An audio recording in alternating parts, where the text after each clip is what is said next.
Et si un immeuble pouvait bouleverser l'équilibre du pouvoir économique? Imaginez, des multinationales brassant des milliards, installées jusque-là dans de modestes villas en périphérie de Ouaga, loin des regards, rapatriant chaque année des fortunes vers l'étranger, sans jamais vraiment s'ancrer dans le pays. Cette époque, c'est fini. Depuis le 12 février 2020, une loi majeure impose aux grandes entreprises étrangères de construire leur siège social sur le sol burkinabé. Désormais, plus question de gérer un empire depuis une villa discrète. La présence physique, visible, enracinée au Burkina Faso, devient la règle. Mais derrière ce qui pourrait sembler n'être qu'une mesure d'urbanisme, se cache une révolution silencieuse. Le gouvernement veut rompre avec des décennies d'extraction des richesses locales par des acteurs étrangers et amorcer la reconquête de notre souveraineté fiscale. L'exemple d'Orange, contraint de rapatrier au pays une part de sa fiscalité, illustre ce tournant. C'est bien plus qu'une question de bâtiment. Il s'agit de redessiner les règles du jeu face aux géants économiques mondiaux, dans un contexte où la sécurité et l'avenir du pays sont en jeu. Car ici, l'enjeu est vital. Préserver nos richesses, créer de l'emploi local, éviter l'appauvrissement structurel. Le Burkina Faso joue sa souveraineté. Perdre ou garder le contrôle de nos ressources dépend désormais de cette loi. Mais pour comprendre pourquoi ce décret fait tant trembler les multinationales, il faut d'abord plonger dans le contexte qui a mené à cette décision historique. 12 février 2020, une date qui redéfinit le jeu économique au Burkina Faso. Ce jour-là, le pays s'engage sur une voie inédite. Imposer aux multinationales actives sur son territoire, non seulement de posséder un siège social, mais de le construire physiquement ici, sur le sol burkinabé. Fini le temps où de grandes entreprises pouvaient brasser des milliards tout en n'étant, en réalité, que des fantômes administratifs, installés dans des bureaux loués à la va-vite, prêtes à plier bagages au moindre signe d'instabilité. Depuis l'adoption du décret sous le capitaine Traoré, tout acteur économique dépassant 5 milliards de chiffre d'affaires cumulés sur 3 ans relève désormais de cette obligation fondamentale. Mais comment en est-on arrivé là?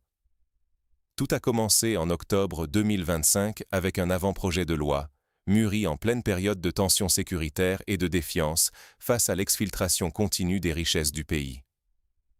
L'objectif était clair: renforcer la souveraineté économique et fiscale, mettre un terme à l'exode des capitaux orchestrés par des groupes étrangers et forcer l'enracinement des grands acteurs. Après plusieurs mois de débats, la législative de transition adopte le texte en décembre 2025, posant ainsi un cadre juridique inédit. Désormais, les entreprises concernées ont 6 mois pour présenter leur projet de siège à une commission interministérielle. Une fois le projet validé, elles disposent de 36 mois maximum pour mener à bien la construction. La loi ne laisse rien au hasard. Toutes les entreprises sont classées en 4 catégories, selon leur puissance financière, et chaque catégorie est soumise à des standards architecturaux stricts. Pour les mastodontes de la catégorie A, dont le chiffre d'affaires dépasse 100 milliards de francs CFA, il faudra ériger un immeuble d'au moins 7 niveaux, avec parking souterrain et en surface, et répondre à des critères d'efficacité énergétique. Les sociétés de catégorie B, qui réalisent entre 50 et 100 milliards, doivent construire au minimum un bâtiment de 5 niveaux, doté lui aussi d'un double stationnement. Pour les entreprises de catégorie C, générant entre 10 et 50 milliards, le minimum est fixé à 4 niveaux, avec parking en surface. Enfin, celles de la catégorie D, entre 5 et 10 milliards de chiffre d'affaires, doivent ériger un édifice de 3 niveaux. Cette rigueur vise un objectif simple: enraciner physiquement les acteurs économiques majeurs, mettre fin à la normalisation des sociétés sans attache qui profitent des ressources locales sans jamais rien bâtir ici. C'est une transformation structurelle du tissu urbain, mais aussi une révolution dans la manière dont le pays se protège contre l'appauvrissement organisé par l'exfiltration des capitaux. Pour les entreprises concernées, le message est clair: il faut investir massivement pour s'installer durablement ou quitter le territoire. Cela change radicalement leur rapport au Burkina Faso, les obligeant à s'engager sur le long terme et à participer activement à la vie économique, au-delà de simples opérations financières. Mais pourquoi une telle fermeté? Derrière les chiffres et les textes, une affaire emblématique a déclenché la volonté politique, l'affaire Orange. C'est ce cas d'école qui a cristallisé la décision des autorités à serrer la vis. Quand la fiscalité devient l'arène d'un bras de fer entre États et multinationales, le jeu change de niveau. Pendant des années, les grandes entreprises internationales, comme Orange, étaient accusées de jouer sur les failles du système. Peu ou pas d'actifs immobiliers, juste des bureaux loués, faciles à quitter en cas de crise, et surtout une fiscalité optimisée à l'extrême. Orange, par exemple, brassait des milliards au Burkina Faso, mais sa stratégie consistait à déclarer et payer une partie de ses impôts à l'étranger, en particulier en France, avant de régler le strict minimum localement. Résultat, une part considérable des bénéfices générés sur le sol burkinabé filait hors du pays, échappant au fisc, dans ce qui ressemblait à une extraction pure et simple des richesses. Pour le gouvernement, ce modèle d'entreprise boîte aux lettres n'était plus tenable. Le tournant est venu avec l'affaire Orange, un véritable cas d'école qui a prouvé que la souveraineté fiscale pouvait être reprise en main. Sous la pression des autorités, et notamment du capitaine Traoré, Orange a dû rapatrier la totalité de ses déclarations fiscales et de ses paiements d'impôts au Burkina Faso. Et les chiffres parlent d'eux-mêmes, près de 150 milliards de francs CFA ont pu être collectés grâce à ce nouveau mode de contrôle, soit une hausse de 5% des recettes fiscales nationales en 2024. Ce succès éclatant a servi de preuve de concept. Si un géant comme Orange peut se plier aux règles du jeu, alors toutes les autres multinationales doivent suivre. C'est là que la nouvelle loi sur les sièges sociaux s'inscrit comme une suite logique.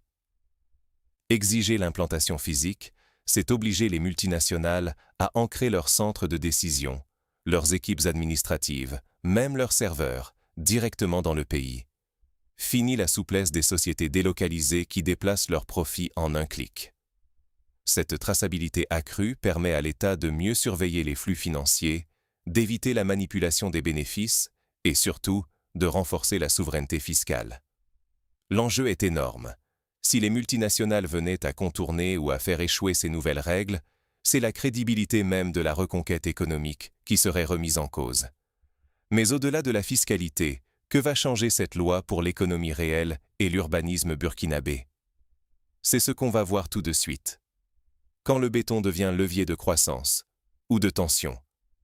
Imaginez un instant, des pelleteuses, des grues, des ouvriers partout à Ouagadougou, Bobo-Dioulasso, Koudougou. Car avec cette loi, pas moins de 828 grandes entreprises doivent ériger leur siège social au Burkina Faso. C'est un véritable boom du secteur BTP qui s'annonce. Des centaines de chantiers, un balai incessant de livraison de ciment, de fer, de matériaux locaux, et surtout, un afflux massif d'emplois pour la jeunesse. Maçons, ingénieurs, architectes, urbanistes, tout un écosystème va bénéficier de cette manne.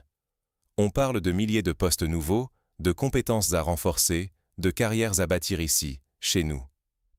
Mais l'État ne s'arrête pas à l'injonction.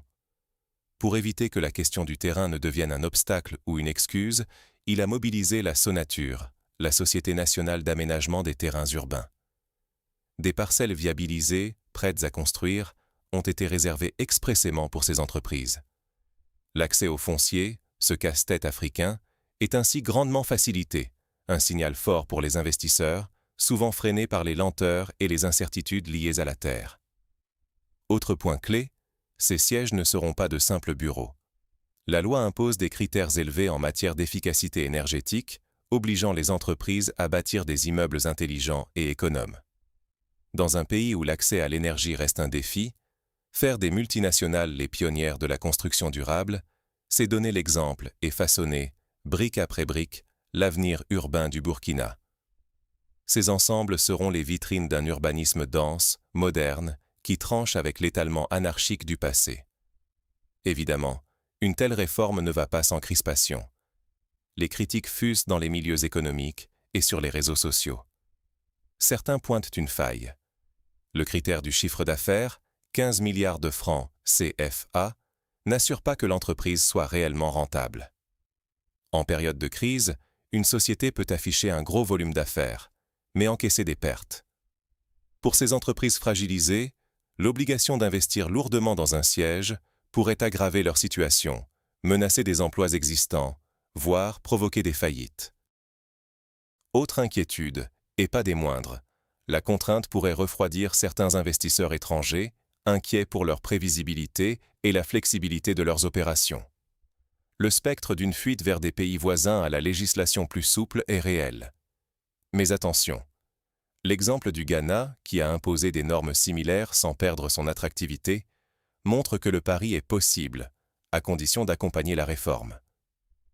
Justement, pour rassurer et attirer, des incitations sont prévues. Exonération fiscale sur les matériaux de construction, procédure simplifiée. L'objectif est clair, transformer la contrainte en opportunité, faire du siège social non pas un fardeau, mais un outil de croissance partagée. Si la réforme réussit, c'est tout le tissu économique et urbain qui pourrait s'en trouver transformé. Mais l'échec aurait des conséquences lourdes, découragement des investisseurs, fragilisation de l'emploi, remise en question de la stabilité sociale. Et tout cela se joue dans un contexte sécuritaire tendu, où économie, territoire et souveraineté s'entremêlent plus que jamais. Reconquérir le terrain, ce n'est pas qu'une affaire de soldats, mais aussi de sièges sociaux. C'est là toute la leçon de la nouvelle dynamique burkinabé. Pour chaque village repris, pour chaque école et centre de santé qui rouvre, il s'agit aussi de réaffirmer la présence des entreprises, de l'État et de la population sur le sol national. En un an, 600 villages ont été reconquis, soit un rythme impressionnant d'un village et demi par jour.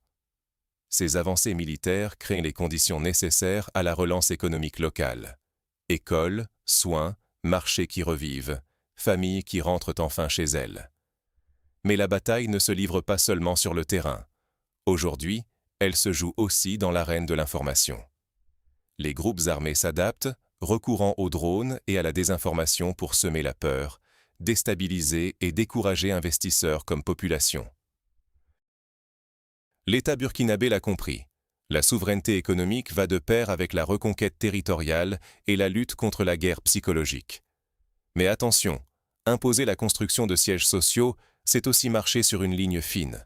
Trop de rigidité, et les investisseurs pourraient fuir vers des pays voisins plus souples. Trop de laxisme, et les multinationales continueraient d'extraire sans vrai ancrage local. D'où l'importance de la flexibilité, des exonérations fiscales pour les chantiers, des incitations à bâtir du solide. Mais un message clair, extraire sans investir, c'est fini. Le siège social devient alors plus qu'un simple bâtiment. Il symbolise l'engagement, le pari sur l'avenir du pays. Le Burkina Faso tente de concilier fermeté souveraine et attractivité, cherchant cet équilibre vital qui conditionne son futur. Mais la vraie question maintenant, cette politique audacieuse, est-ce un modèle à suivre ailleurs ou une exception burkinabé? Face à l'enjeu, votre analyse compte autant que la loi. Car derrière cette décision, c'est tout le peuple burkinabé qui se trouve au cœur du débat. Faut-il accepter le risque de voir certaines entreprises partir, ou faut-il durcir le ton pour que la richesse profite enfin à la nation? Cette loi, on le voit, ne s'arrête pas au mur en béton. Elle déclenche un bras de fer entre intérêts locaux et multinationales, sur fond de tensions sécuritaires et de guerre de l'information. Les investisseurs s'interrogent, les citoyens observent, et chaque opinion partagée pèse dans le rapport de force. La mobilisation collective peut-elle vraiment inverser la tendance et garantir que le Burkina Faso ne soit plus qu'un terrain d'extraction parmi d'autres? Ou bien, cette nouvelle stratégie risque-t-elle de fragiliser l'économie locale? À vous de juger. La parole du peuple, aujourd'hui, pèse peut-être aussi lourd que la loi elle-même.